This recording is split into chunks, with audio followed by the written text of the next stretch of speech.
Cette personne a une émotion qui est derrière elle, a une émotion qu'elle ne voit pas. Cette émotion, c'est quelque chose qui ressemble à la honte d'exister.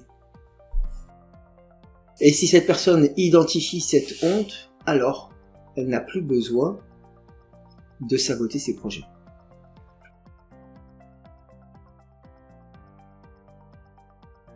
Ce que j'observe, c'est que nous vivons dans un contexte de tension, que ce soit collectif comme géoplanétaire.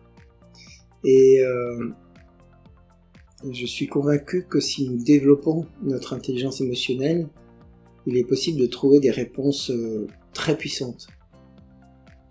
Si je prends au niveau individuel, je prends un exemple d'une personne qui va saboter ses projets. Cette personne a une émotion qui est derrière elle, a une émotion qu'elle ne voit pas. Cette émotion, c'est quelque chose qui ressemble à la honte d'exister.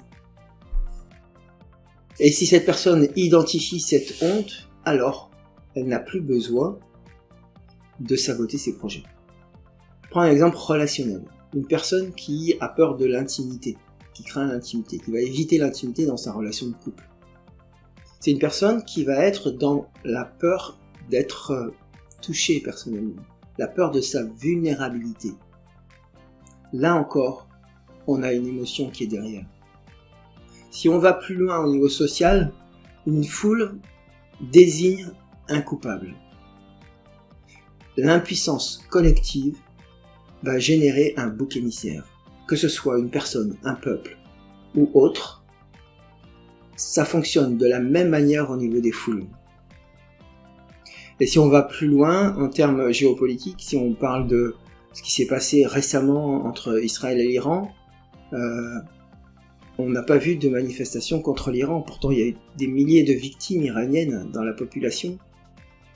Et par contre, il y a eu des manifestations contre Israël quasiment toutes les semaines. Si on va plus loin au niveau spirituel, bien sûr, ça me fait penser à Jésus et Barabbas, le fameux jugement qu'il y a eu à l'époque biblique où Jésus, étant innocent, a été condamné par les Romains alors que c'était Barabbas qui devait être sanctionné. On voit bien que le parallèle entre Iran, Israël et Jésus, Barabbas, est très proche. Donc on a des phénomènes émotionnels qui sont à peu près similaires, quelle que soit l'échelle, que ce soit individuelle ou collective, ou quelle que soit l'époque. On revient dans des époques différentes. Donc en fait, ce qui est important pour nous, c'est d'être de plus en plus conscient de l'influence de nos émotions dans nos décisions, dans nos choix, dans nos actions. Est-ce que l'intelligence émotionnelle peut changer quelque chose dans notre société, ou l'injustice qui réside dans notre société ? Oui, si l'intelligence émotionnelle devient collective. Et là, tout peut se transformer.